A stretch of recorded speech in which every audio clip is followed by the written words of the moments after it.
며칠 전 요즘 카타르에서 지금 세계 육상 선수권 대회가 지금 계속 진행되고 있죠. 거의 이제 끝자락인데 며칠 전에 이제 그 경기를 잠깐 보다가 남자 110m 허들 경기를 보게 됐습니다. 110m 허들 경기는 이 허들이라고 앞에 이렇게 장애물을 10m 간격으로 10개를 놓고 그것을 이제 뛰어넘어서 결승전까지 뛰어가는 그런 경기입니다.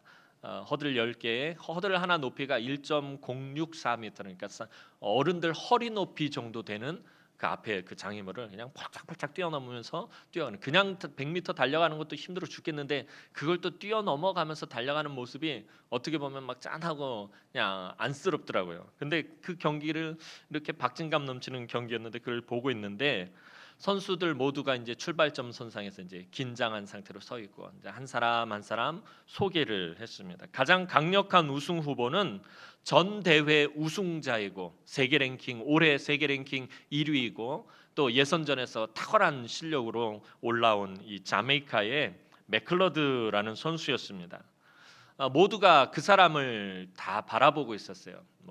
이 중계하는 팀도 그렇고 카메라도 계속해서 그 맥클러드 선수를 중심으로 해서 이 방송을 진행하고 있었습니다.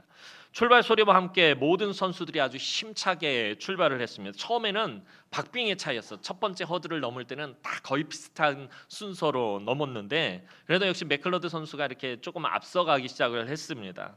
그런데 좀 지나니까 가장 강력한 우승 후보였던 이 맥클러드 선수가 두 번째로 달리고 있었습니다. 미국의 신참 할로웨이라는 선수가 오히려 이 맥클러드 선수를 제끼고선 앞으로 막 쭉쭉 나가기 시작하는 것입니다.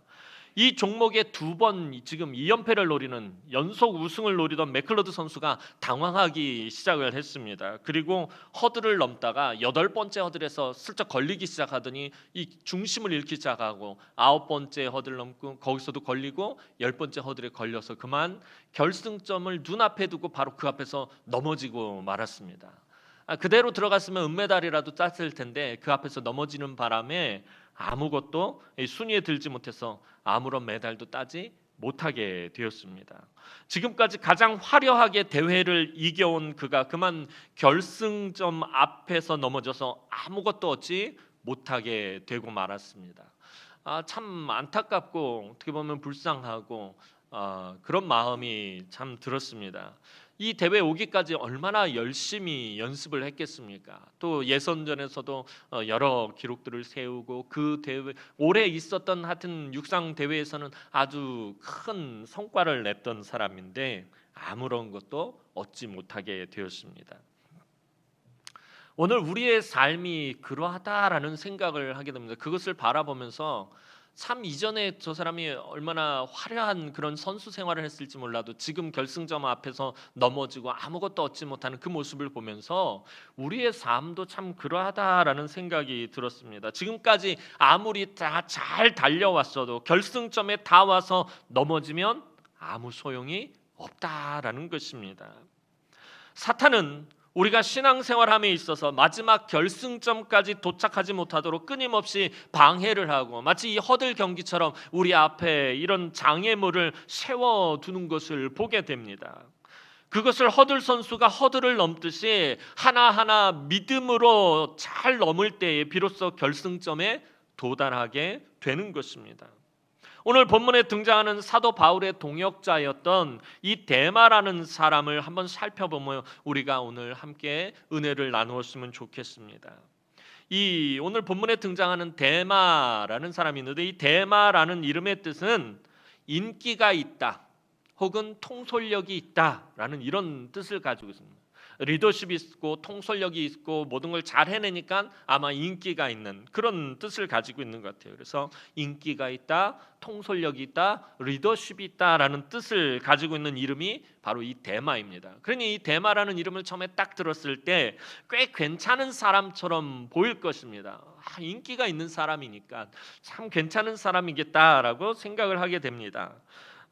그런데 오늘 본문을 보면 그렇지 않은 사람이라는 것을 알게 됩니다. 성경학자들에 의하면 대마는 데살로니가 출신이었다고 합니다. 바울이 2차 전도 여행에서 데살로니가에서 유럽에서 두 번째 교회인 이 데살로니가에서 복음을 전할 때 예수를 믿게 되었고, 그 후로 바울에게 적극적으로 협조하며 이 바울을 열심히 도왔던 사람이 바로 이 데마였습니다. 바울이 로마 감옥에 두 번째 갇힐 때까지만 하더라도 바울과 함께 했던 사람이었고요. 그래서 바울은 데마를 가리켜서 무엇이라고 표현을 했냐면 나의 동역자라고 말할 정도로 이 바울에게 인정받았던 사람이 데마입니다. 빌레몬서 1장 24절 말씀 한번 보도록 하겠습니다. 빌레몬서 1장 24절 말씀입니다. 자막에 있습니다. 우리 함께 읽어보도록 하겠습니다. 시작.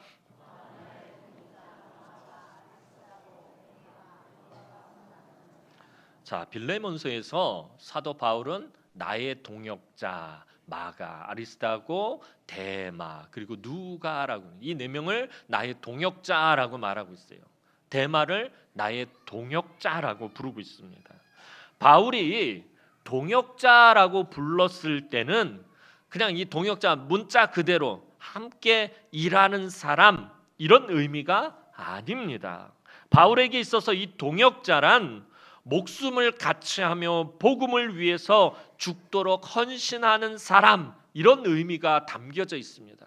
그러니까 바울이 나의 동역자라고 말했을 때는 복음을 위해서 그만큼 희생하고 헌신하고 충성을 다한 사람이었다라는 것입니다. 정말 가족보다 더 사랑하고 모든 것을 함께하는 사이일 때 사용하는 말이 이 바울이 사용하는 말이 나의 동역자라는 말입니다. 이러한 데마 바울에게 있어서 나의 동역자라고 불리는 이런 데마는 바울이 앞으로 바울의 뒤를 이어 초대교회 다음 세대 귀한 일꾼으로 꼽는 정말 신뢰하는 사람들 중에 한 사람이었습니다. 데마에 대한 기록은 골로새서에서도 찾아볼 수가 있습니다. 골로새서 4장 14절 말씀 보도록 하겠습니다. 골로새서 4장 14절 말씀 자막이 있습니다. 우리 함께 읽습니다. 시작.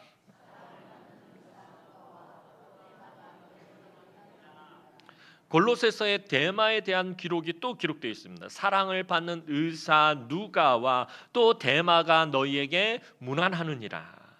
자, 조금 전에 보았던 빌레몬서와 골로새서 말씀을 비교해 볼 때 차이점을 발견해 볼 수가 있습니다. 데마에 대한 이름이 양쪽에 다 같이 언급이 되어 있는데 차이가 있습니다. 차이점이 혹시 뭔지 발견하신 분? 자막이 지금 갑자기 사라져서 찾아보기도 그렇고 목사님 빨리 대답을 해주세요라는 눈빛인데, 자, 빌레몬서와 골로새서의 말씀을 비교해 볼 때 차이점이 무엇이냐면 빌레몬서에서는 누가라는 이름보다 데마라는 이름이 먼저 나옵니다. 그런데 골로새서는 데마의 이름보다 누가의 이름이 먼저 나온다는 것입니다. 이 두 개의 서신서 빌레몬서하고 골로새서는 거의 같은 시기에 기록된 서신서입니다. 그런데 빌레몬서에서는 데마에게 나의 동역자라는 호칭을 붙이지만 골로새서에서는 데마에 대해서 아무런 설명이 없고 누가에게만 사랑을 받는 의사라고 아주 특별하게 부르고 있습니다. 사랑을 받는 의사 누가와 또 데마가 너희에게 문안하느니라 라고 기록하고 있다는 거예요. 뭔가 불안한 조짐이 데마에게서 보인다라는 거예요. 빌레몬서에서는 나의 동역자 데마였는데, 그리고 누가보다도 그 이름이 앞에 있었는데, 이 골로새서에 와서는 누가의 이름이 앞에 있고 누가를 향해서는 나의 사랑을 받는 의사라고 그렇게 설명을 하고 있는데 데마에 대해서는 어떠한 말도 언급하고 있지 않다라는 것입니다. 성경에서는요, 대체적으로 이름을 쓰는 순서가 매우 중요합니다. 그냥 아무렇게나 그 이름을 기록하는 것이 아닙니다. 핵심적인 인물을 결코 뒤에다 쓰는 법이 없습니다. 중요한 사람, 핵심적인 사람을 항상 맨 앞으로 끌고 옵니다. 복음의 열심과 열정, 헌신의 정도에 따라 이름의 순서가 정해질 때가 많습니다. 사도행전을 살펴보면 바울과 바나바의 모습을 보면 그것을 알 수가 있습니다. 바울과 바나바의 이름이 어떻게 배치되어 있느냐 하면 사도행전 전반부에는 바울의 이름이 앞에 있지 않습니다. 바나바와 바울은 하고 시작을 합니다. 항상 바나바가 앞에 있고 바울이 뒤에 갑니다. 그런데 이 사도행전 13장을 넘어가면서부터 바울의 이름이 앞으로 가면 바나바보다 앞에 가서 바울과 바나바는이라고 됩니다. 왜냐하면 앞에서는 바나바와 바울과 하고 표현할 때는 이때는 바나바가 안디옥 교회가 이제 막 부흥하기 시작할 때 안디옥 교회 가서 가장 최고의 지도자로서 안디옥 교회를 부흥시키고 안디옥 교회로서 충성하고 헌신하고 핵심적인 역할을 하고 있었기 때문에 이때 바울은 이제 바나바가 다소에서 데려다가 이제 막 사역을 시작했던, 사역으로 치자면 이제 신참 전도사와 같은 역할을 할 바울을 하고 있을 때였습니다.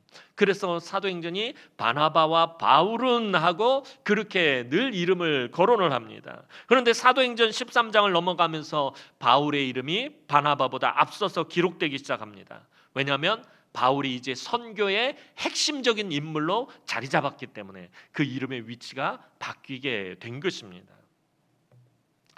데마의 이름이 누가보다 앞서 있다가 누가의 뒤로 밀려난 것은 데마가 영적으로 침체되었기 때문입니다.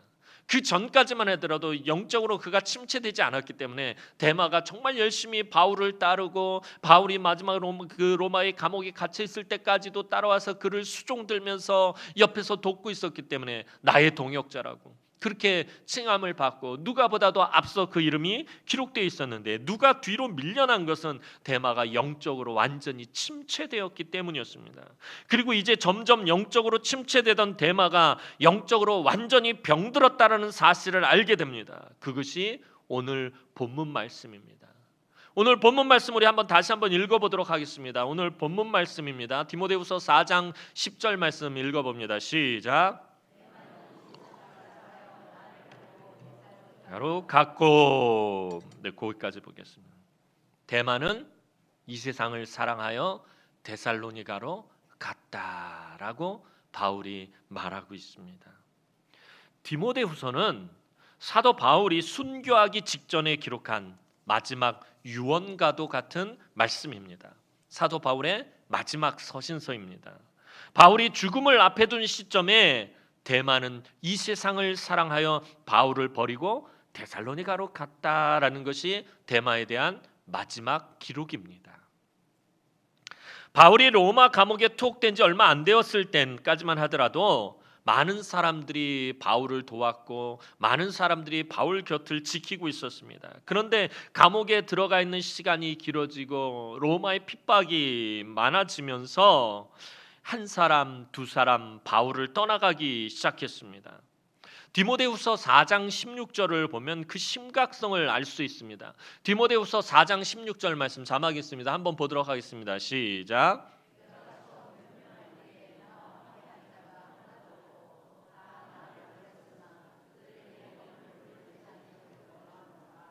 아멘. 사도 바울이 이제 마지막 유언과 같은 디모데후서를 기록하면서 쓴 말이 이거예요. 내가 처음 변명할 때 나와 함께한 자가 하나도 없었고 다 나를 버렸노라. 다 나를 버리고 떠났다라고 사도 바울 마지막 말년의 기록이 이렇게 돼 있어요. 로마 감옥에 갇혀 있던 사도 바울을 다 버리고 떠났다라는 것입니다. 그런데 그 많은 사람들 중에 다 떠났다라고 표현을 하고 있는데, 근데 그 한 사람 한 사람을 거론하는 것이 아니라 다 떠났다라고 말하는데, 근데 유독 데마에 대해서만은 이 세상을 사랑하여 자기 곁을 떠났다라고 한 사람을 콕 집어서 분명하게 기록하고 있다라는 것입니다. 아마도 데마의 배신이 바울에게는 너무나도 큰 충격이었기 때문에 다른 사람 다 떠나도 이 사람만은 떠나지 않을 것이다라고 꼽았던 몇 명이 아마 있었을 것입니다. 디모데를 비롯해서 아볼로 여러 사람이 있었을 거예요. 브리스길라, 아우글라 하는데 이 데마도 그 중에 들어가 있었던 사람이었던 모양입니다. 데마가 자기를 버리고 떠났다는 사실이 이 바울에게는 너무나도 큰 충격으로 다가온 것입니다. 아마도 바울에게 데마의 배신이 너무나도 마음이 아프고 슬픈 충격이었을 것입니다. 누가복음과 사도행전을 기록한 사람이 누가입니다. 영어로는 루크라고 하는데 이 누가보다도 앞에 그 이름이 있던 데마가 누가 뒤로 가버리더니 그만 시험에 걸려 넘어지고 만 것입니다. 데마가 얼마나 정말 이 열정적으로 바울을 따랐냐면 사도행전과 누가복음 이 성경을 두 개나 기록한 누가보다도 그 이름이 앞에 있었던 사람이었다는 거예요.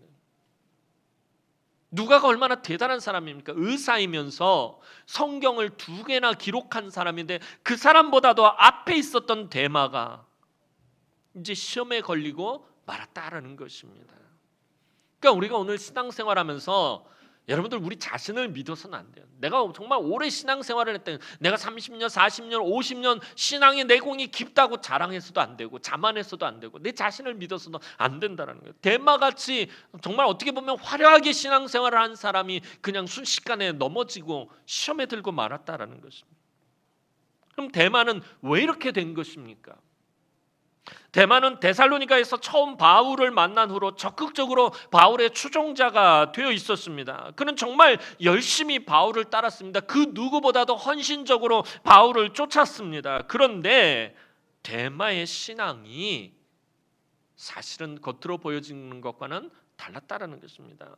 데마는 신앙생활을 할 때 세상적으로 좋은 면만 열정적으로 따랐던 사람이었다라는 것입니다. 무슨 말이냐면 예수를 믿으면 복을 받는 그 복에 포커스가 맞춰져 있었다는 거예요. 예수를 믿으면 잘 된다라는 것에 포커스를 맞춘 신앙생활이었다라는 것입니다. 고난이 찾아오거나 희생을 해야 할 때는 그 자리를 피하는 사람이었습니다. 사도 바울이 처음 전도 여행을 다닐 때는 엄청난 역사들이 사도 바울을 통해서 일어나는 것을 보았습니다. 물론 사도 바울이 많은 유대인들에게 핍박을 당하고 많은 어려움들이 있었지만 그래도 사도 바울을 통해서 수많은 교회들이 개척되고 복음이 확장되고 복음의 능력이 나타나고 수많은 사람들이 예수를 믿는 그런 복음의 역사가 나타나고요. 수많은 사람들이 사도 바울을 따릅니다. 어느 도시를 가든지 바울 선생님 오셨습니다. 막 그 도시가 난리가 나고 이 예수 믿는 그리스도인들이 막 몰려 나와서 사도 바울을 영접하는 그런 모습을 보아왔습니다. 데마는 그것을 바라보며 바울을 따랐던 것입니다. 하지만 지금은 그렇지가 않습니다. 바울은 감옥에 갇혔고 더 이상 어떤 역사나 능력이 나타나지도 않습니다. 그리고 오히려 사람들이 하나 둘 떠나갑니다. 대사도 바울이 노년에 고난을 당하고 어려움을 겪는 모습을 보며 감옥에 갇혀 있는 그 모습을 보며 데마는 크게 실망한 것입니다. 예수를 열심히 믿고 따라도 아무 소용이 없구나. 이것이 데마가 내린 결론입니다. 열심히 열정적으로 사도 바울을 따라다녔는데 사도 바울의 그 노년의 마지막 삶을 보았을 때 감옥에 갇혀 있고 아무것도 할 수 없고 아무런 능력도 나타나지 않고 고난을 당하고 어려움을 겪는 그 모습을 보면서 예수 믿는 것도 내가 아무리 열심히 예수를 믿고 따라다녀도 아무 소용이 없구나라는 결론을 내린 것입니다. 돌아가신 오카른 목사님이 전에 이런 말씀을 하셨습니다. 예수를 믿는 사람에게는 2가지 형태가 있다라고 말씀하셨어요. 어떤 사람은 예수의 옷자락을 붙잡고 따라가고 어떤 사람은 예수님에게 완전히 사로잡혀서 따라간다라는 것입니다. 이것을 데마에게 적용하면 데마는 예수를 믿기는 해도 예수님의 옷자락을 잡고 따라간 사람이었다라는 것입니다. 예수에 완전히 사로잡혀서 따라간 사람이 아니었습니다. 놀이동산에 가보면 많은 아이들을 볼 수가 있는데 몇 가지로 이렇게 그 아이들의 형태를 볼 수가 있어요. 어떤 아이는 엄마의 치맛자락, 엄마의 옷자락을 손에 쥐고 따라가고 어떤 아이는 엄마의 손을 꼭 붙잡고 따라다니는 것을 보게 되고요. 또 어떤 아이는 엄마의 손을 팽개치고 제 마음대로 뛰어다니는 것을 보게 됩니다. 아이들을 키워보셔야 알겠지만 아이들의 특징이 뭐냐면 아이들은 어떤 무언가 신기한 것이나 재미있는 것이 눈앞에 보이면 다른 것은 눈에 들어오지 않고 오직 그것만 바라보고 그냥 그것에 한눈을 팔아버리는 것을 보게 됩니다. 그리고 자기도 모르게 엄마를 붙잡았던 손을 놓아버리게 됩니다. 그런데 이때 엄마의 옷자락을 붙잡거나 엄마의 손을 팽개친 아이는 사람들에게 휩쓸려서 엄마를 잃어버리게 됩니다. 하지만 엄마의 손을 꼭 붙잡고 있는 아이는 똑같이 한눈을 팔아도 엄마가 그 손을 꼭 쥐고 있기 때문에 사람들에게 휩쓸리지 않는 것을 보게 됩니다. 우리의 믿음도 마찬가지입니다. 아이가 엄마의 옷자락을 쥐고 따라가듯이 예수를 따라가면 안 된다라는 것입니다. 예수님에게 사로잡혀야 합니다. 완전한 예수의 소유가 되어야 합니다. 예수의 못자국난 그 손을 꼭 쥐고 따라가야 한다라는 것입니다. 그래야 넘어지지 않고 마지막까지 주님을 따라갈 수 있습니다. 근데 주님의 옷자락만 붙잡고 따라가다 보면 세상에 좋은 것들을 바라보고 세상의 부유한 것들을 바라보고 세상의 기름진 것들을 바라볼 때 내가 잡고 있던 그 손을 놓아버리게 된다는 거예요. 데마가 그랬다는 것입니다. 예수님의 옷자락만 붙잡고 따라가다가 그만 세상을 바라보고 세상을 사랑하고 세상으로 가고 말았다라는 것입니다. 데마는 이 세상의 것과 주님을 맞바꾸어 버린 것입니다. 주 예수보다도 더 귀한 것은 없네라고 말하는 것이 아니라 이 세상이 더 귀하고 이 세상이 더 좋네라고 말하면서 이 세상으로 떠나가 버린 것이었습니다. 데마는 이 세상을 사랑하여라는 오늘 본문의 말에서 이 사랑하다라는 말을 원전 성경을 찾아보서 깜짝 놀랐습니다. 보통 헬라어에서 사랑하다라는 말이 여러 가지가 있습니다. 아가파오, 필레오 뭐 이런 여러 가지 단어들이 있는데 저는 여기서 필레오라는 말을 사용할 줄 알았는데 바울이 이 데마는 이 세상을 사랑하여 할 때 이 사랑하다라는 말을 할 때 무슨 말을 사용했냐면 요한복음 마지막에 보면 예수님이 부활하셔서 갈릴리에서 제자 베드로를 만나시고 베드로에게 물으시는 말이 있어요. 바요나 시몬, 요나의 아들 시몬아, 네가 이 사람들보다 나를 더 사랑하느냐라고 물을 때 그 사랑하다라는 말과 같은 단어를 사도 바울이 사용하고 있어요. 그때 예수님께서 베드로에게 물은 네가 나를 사랑하느냐 할 때 물었을 때 이 사랑하다라는 단어가 뭐냐면 아가파오라는 단어. 여러분이 흔히 아는 아가페라는 단어를 사용하고 있어요. 헌신하고 자기를 희생하고 자기 목숨 바쳐까지 사랑하는 때 쓰는 단어가 하나님의 사랑을 나타낼 때 쓰는 단어가 바로 이 아가파오라는 단어예요. 예수님께서 베드로에게 이 말을 쓰신 것은 나를 정말 나를 진심으로 따르려는 자들은 나를 아가파오해야 된다. 나를 그렇게 희생하면서까지 사랑해야 된다라는 것을 말씀하실 때 쓰신 이 단어를 사도 바울이 데마에게 사용하고 있다는 거예요. 데마가 이 세상을 아가파오했다는 거예요. 필레오했다라는 게 아니라 아가파오했다라고 이 사도 바울이 말하고 있다라는 것입니다. 주님을 따르려는 제자들이 주님에게 사랑한다고 고백해야 할 때 사용해야 할 말을 데마는 이 세상에 사용하고 있다라는 것입니다. 그만큼 데마는 지금 이 세상을 더 귀하게 여기고 이 세상을 더 사랑하고 있는데 그냥 사랑하는 것이 아니라 자기의 모든 것을 지금까지 바쳤던 그것을 그대로 돌려서 세상을 향해서 그렇게 사랑하고 있다라는 것입니다. 그러니까 바울이 지금 굉장히 큰 충격을 받은 것입니다. 데마의 바탕, 다시 말해서 데마가 이 세상을 아가파오했다라는 이 말은 데마의 그 신앙의 밑바탕에는 세상을 사랑하는 마음이 이미 존재하고 있었다라는 거예요. 데마는 이 세상을 사랑하는 마음이 있었다라는 것입니다. 우리 마음에도 저와 여러분들의 마음에도 이 세상에 썩어지고 없어질 것들을 사랑하는 마음이 있으면 이 세상의 것에 여러분들이 자꾸 눈을 돌리고 한눈을 팔고 이 세상의 것을 여러분들이 사랑하면 여러분들이 끝까지 주님을 따라갈 수가 없습니다. 마지막 결승점까지 갈 수가 없다라는 것입니다. 주님은 우리가 하나님과 재물을 동시에 사랑할 수 없다라고 분명히 말씀하셨습니다. 너희가 하나님과 재물을 동시에 사랑할 수 없다라고 말씀하셨습니다. 무슨 말이냐면 사람은 더 사랑하는 쪽으로 돌아서게 되어 있다라는 것입니다. 두 가지가 있어요. 좋아하는 것이 두 가지가 있어요. 근데 무언가를 하나 선택하는 건 뭐예요? 더 사랑하는 쪽으로 돌아서게 되어 있다라는 것입니다. 여러분들 선택장애가 오는 것 중에 짬뽕이냐 짜장이냐를 놓고 고민할 때 여기 상당히 고민되죠. 근데 결국에 선택하는 건 뭐예요? 더 좋아하는 것을 결국에 선택하게 된다라는 거예요. 그러니까 예수와 세상을 놓았을 때 데마가 세상을 간 겁니다. 이미 세상을 더 사랑하고 있었다라는 것입니다. 더 사랑하는 쪽으로 돌아서게 되어 있습니다.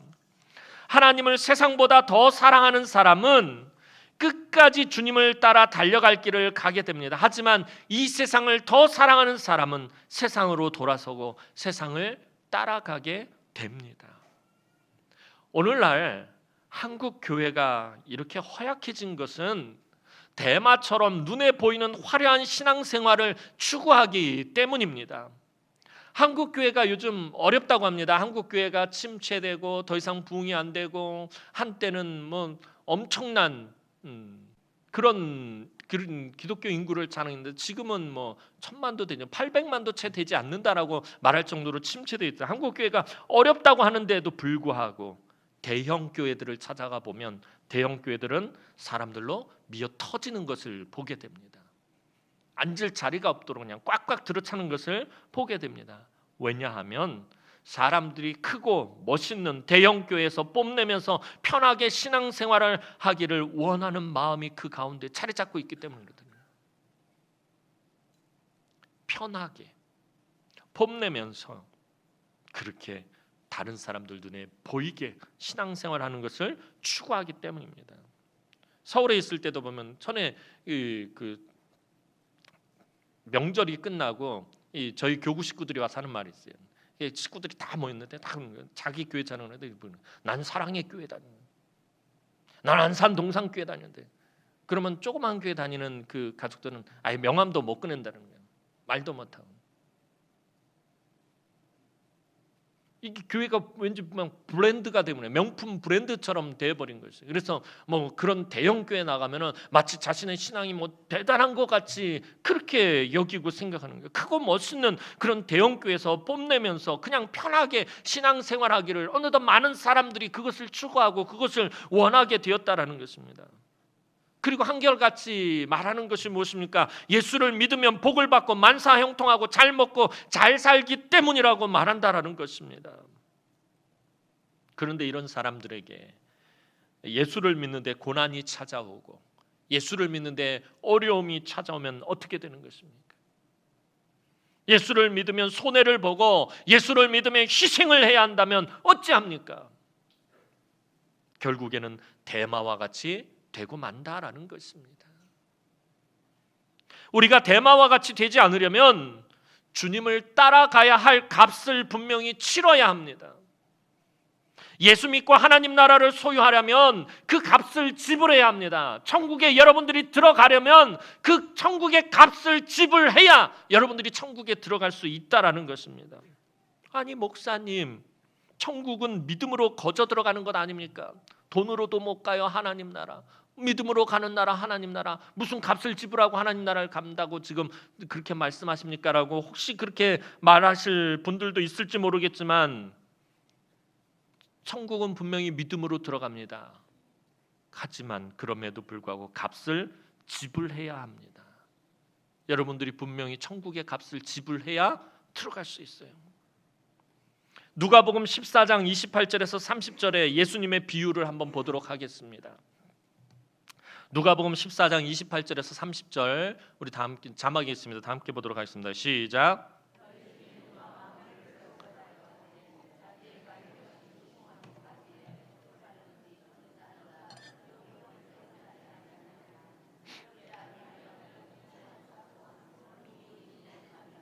보는 자가 다 비웃어 이르되 이 사람이 공사를 시작하고 능히 이루지 못하였다 하리라. 아멘.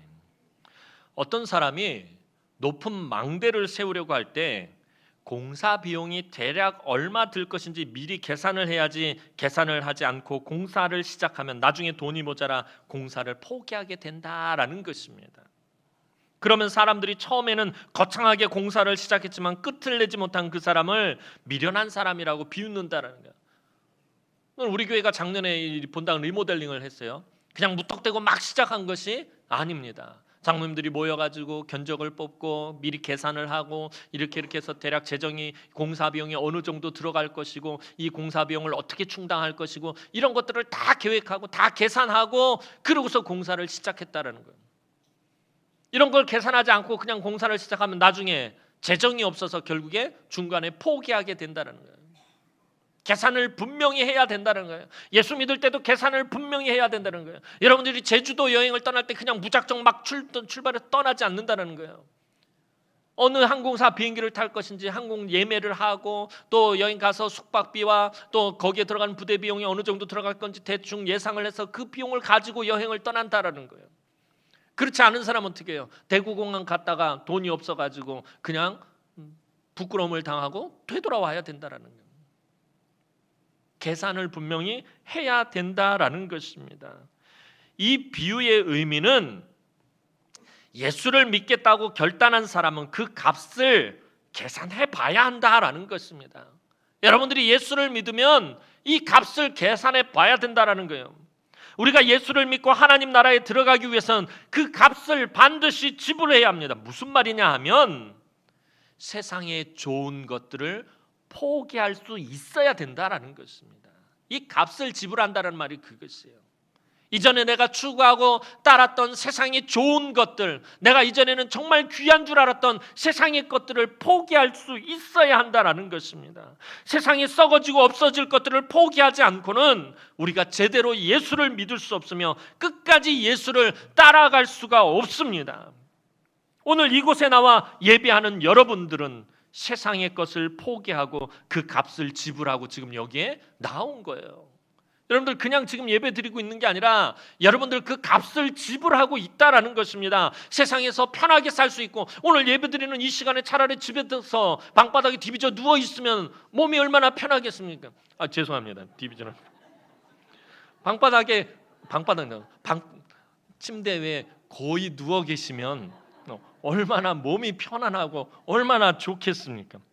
또 세상에 나가서 돈을 벌면 이 시간에 여기서 예배할 시간만큼 나가서 장사를 하고 돈을 벌면 그만큼 물질적으로 더 유익합니다. 또 세상에서 재밌는 일을 하면 더 즐겁게 살 수 있고요. 세상에서 나에게 유익한 사람을 만나서 그 사람에게 도움을 받을 수 있고 삶에 이득이 될 만한 것을 여러분들이 모두 포기했기 때문에 지금 이곳에서 예배할 수 있다라는 것입니다. 여러분들이 지금 이곳에 나와 예배하는 건 그만큼 값을 이 세상에 지불하고 나온 것입니다. 그것을 말하는 것입니다. 그 값을 지불하기가 싫은 사람은 이곳에서 예배를 할 수가 없다는 것입니다. 처음에 대만은 로마의 감옥에 갇혀있는 바울의 곁을 잘 지켰습니다. 그 감옥을 드나들면서 하지만 그때 대만은 무엇을 보았냐면 로마의 엄청난 영광을 보게 됐어요. 로마의 엄청난 부귀 영화를 보게 됐어요. 팍스 로마나 그래서 로마의 그 황금 시대를 보았던 것입니다. 그리고 더불어서 무엇을 보았냐면 로마의 지하 감옥에 갇혀있는 노사도 바울의 모습을 보게 되었습니다. 바울의 모습이 너무나도 초라하고 너무나도 비참해 보였을 것입니다. 로마와 바울의 모습이 비교가 되기 시작합니다. 로마의 그 엄청난 모습과 바울의 비참하고 초라한 모습이 비교되어지더니 무슨 생각이 드는 것입니까? 로마의 귀족들이 바울보다 더 지혜롭게 보였을 것입니다. 이전에는 복음을 전하며 그 능력을 행하던 바울이 훨씬 더 지혜롭고 더 능력 있어 보였는데 이제는 로마의 귀족들이 더 지혜로워 보였을 것입니다. 로마 감옥에 갇혀있는 이제는 늙고 힘없는 그 바울을 바라볼 때 로마의 귀족들이 훨씬 더 지혜롭게 보였을 것이고요. 로마의 황제가 바울보다 더 능력 있어 보였을 것이고 로마의 황제가 바울이 전한 복음의 그 주인인 주님보다 더 능력 있어 보였을 것이고요. 화려한 로마에 살고 있는 사람들이 더 행복해 보였을 것입니다.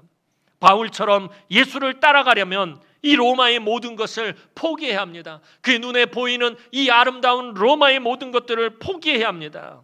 그런데 대만은 이 시점에서 그만 세상을 상징하는 로마를 선택한 것입니다. 복음을 상징하는 바울을 버리고 세상을 선택하고 만 것입니다. 앞서서 말씀드린 세계 육상 선수권대 110m 허들 선수였던 맥클로드는 전 대회 우승자였고 올해 세계 랭킹 1위의 누구보다도 잘하던 선수였습니다. 대마도 그럽니다. 누가보다도 이름이 앞에 있었고 누구보다도 잘 나가고 인정받던 바울의 동역자였습니다. 맥클로드는 결승점을 눈앞에 두고 그만 허들에 걸려 넘어지고 말았습니다. 대마는 예수님을 잘 따라가다가 세상에 걸려 넘어지고 말았습니다. 사랑하는 성도 여러분, 저와 여러분은 이미 출발을 잘한 사람들입니다. 저와 여러분들은 예수 믿으면서 출발을 정말 잘한 사람들입니다. 그러니 대마처럼 되지 않았으면 좋겠습니다. 결승점을 눈앞에 두고 넘어지지 않았으면 좋겠습니다. 이 믿음의 경주를 끝까지 완주하려면, 저 천국의 결승에 들어가려면 여러분이 생각하는 것보다 훨씬 많은 값을 지불해야 할지도 모릅니다. 주님은 십자가에서 우리를 위해서 당신의 모든 것을 아낌없이 다 바치셨습니다. 마지막 피 한 방울까지도 남김없이 저와 여러분들을 위해서 흘려주셨습니다. 그리고 우리의 모든 것을 다 그 보혈의 피로 사셨습니다. 우리의 모든 것이 다 주님의 것입니다. 다시 말해서 주님은 우리의 모든 것을 요구하신다라는 거예요. 그 값을 지불할 것을 요구하신다라는 것입니다. 이 말은 그러니 여러분의 것을 다 교회에 바치라는 말이 아니에요. 헌금으로 교회에 다 몽땅 다 바치십시오, 이런 말이 아니라 나의 몸도 주님의 것이고, 나의 영혼도 주님의 것이고, 나의 가진 재물도 주님의 것이고, 나의 자녀들도 주님의 것이고, 나의 모든 삶이 주님의 것이라는 사실을 주님 앞에서 철저히 인정하라는 것입니다. 내 모든 것이 주님의 것입니다. 주님께서 그 보혈의 피로 맞바꾸신 것입니다. 주님이 그 피값으로 나를 주님의 소유 삼으셨습니다. 내 인생이 주님의 것입니다. 내 삶이 주님의 것입니다. 나의 모든 것이 다 주님의 것입니다. 그것을 철저하게 인정하라라는 것입니다. 주님은 천국은 마치 밭에 감추인 보화와 같다라고 말씀하셨어요. 천국은 마치 밭에 감추인 보화와 같다. 아울러 그 보화를 차지하기 위해서는 내가 가진 모든 것을 다 팔아서 그 밭을 사야 한다라고 분명히 말하고 있다는 거예요. 그 값을 지불해야 그것을 차지할 수 있다라고 말씀하십니다. 앞서서 말씀드린 것과 같은 말씀입니다. 내가 세상의 모든 것을 포기할 때 하나님 나라를 얻을 수 있다라는 것입니다. 하나님 나라를 위해서 헌신하지 않고 수고하지 않고 희생하지 않고 아무것도 안 한 사람은 하나님 나라에서 얻을 것이 아무것도 없다라는 것입니다. 사도 바울은 분명히 말씀합니다. 선한 싸움을 싸우고 달려갈 길을 마치고 믿음을 지키기 위해 자신의 모든 것을 다 배설물처럼 여겼다라고 해요. 배설물처럼 여겼다는 뭐예요? 다 버렸다라는 것입니다. 내가 이전까지 자랑하던 것들, 이전까지 내가 중요하게 생각했던 것들, 내가 이전까지 세상에 살아갈 때 가장 귀하게 생각했던 것들을 다 배설물처럼 여기고 다 버렸다라는 것입니다. 그렇게 그 값을 치렀다라는 것입니다. 그랬더니 사도 바울에게 의의 면류관이 예비되어 있다라고 고백하고 있습니다. 우리 모두가 바울처럼 끝까지 믿음의 경주를 마치고 결승점을 통과하는 우리 남흥의 성도들이 되었으면 좋겠습니다. 우리가 마지막 날 천국 결승점을 통과할 때 주님은 분명히 저와 여러분의 손을 꼭 붙잡으시고 참 힘들고 열악한 상황에서도 끝까지 잘 참고 견디며 와주었구나. 참 수고했다. 내가 너에게 주려고 하는 것은 이 세상의 것과는 비교도 할 수 없는 것이다. 이제 들어와서 그것을 한번 확인해 보거라 라고 분명히 우리 주님이 저와 여러분들에게 말씀하실 것입니다. 바울은 그것을 알았기 때문에 끝까지 결승점을 통과했고, 대만은 그것을 알지 못해서 결승점을 눈앞에 두고 넘어지고 말았던 것입니다. 올해도 벌써 10월이 되어 있습니다. 아마도 허들 경기로 치자면 저와 여러분들이 9번째쯤 허들을 넘어가고 있을지 모르겠습니다. 8번째나 9번째 허들을 넘어가면 그때쯤 되면 얼마나 힘겹겠습니까? 허들 선수들 보니까 이 벌써 한 절반쯤 지나가면서부터 막 숨이 턱 밑에까지 차가지고 막 너무 힘들어하고 고통스러운 모습이 보여요. 저와 여러분들이 지금 아마 한 7, 8, 9번째 허들을 막 힘겹게 지금 넘어가고 있을지 모르겠습니다. 2019년 경주에 낙오하거나 넘어지지 않았으면 좋겠습니다.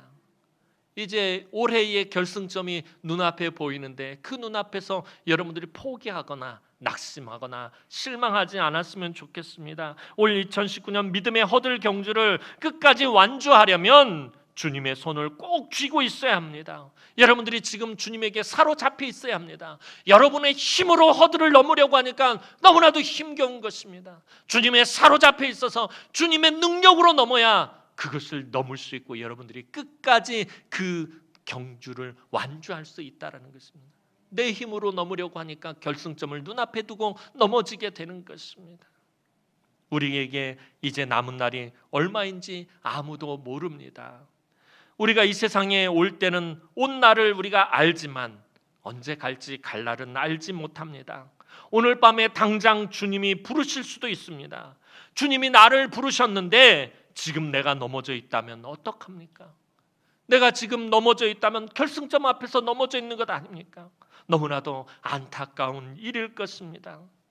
이제 데마처럼 세상을 사랑해서 넘어지지 마시고 세상에 한눈 팔지 마시고 여러분들이 비록 힘들고 지치고 고단하다 할지라도 여러분들이 생각한 것처럼 되지 않았다 할지라도 여러분들 영원한 하나님 나라를 소망하며 힘들고 지칠지라도 주님의 손을 꼭 붙잡고 믿음으로 그 손을 꼭 붙잡고 이 믿음의 경주를 끝까지 다하는 우리 사랑하는 주의 귀한 남흥의 성도들이 되기를 주님의 이름으로 축원합니다. 기도드리겠습니다. 사랑과 은혜가 많으신 아버지 하나님, 은혜와 사랑을 진심으로 감사를 드립니다. 오늘도 사랑하는 주의 귀한 성도들이 오늘도 이 세상에 그 값을 지불하고 하나님 앞에 나왔습니다. 하나님을 더 사랑하기에 예배를 사모하며 주님을 사모하며 은혜를 사모하며 이 자리에 그 모든 값을 지불하고 나왔사오니 사랑하는 주의 귀한 성도들을 이 시간에 하나님께서 위로하시고 힘을 주시고 능력을 주시고 은혜를 베풀어 주시고 복의 복을 더해 주셔서 이 믿음의 경주를 끝까지 잘 마칠 수 있도록 주님께서 붙들어 주시옵기만을 주님 간절히 바라옵고 원하옵나이다. 이제 아버지 하나님 이 해의 끝이 보이기 시작합니다. 하나님 올해의 결승점이 보이는데 하나님 그 앞에서 넘어지는 성도들이 없게 하시고 끝까지 믿음의 경주를 다 하는 우리 남흥의 권속들이 되어질 수 있도록 하나님께서 은혜와 은총을 베풀어 주옵소서. 감사를 드리옵고 예수님의 이름으로 기도하옵나이다. 아멘.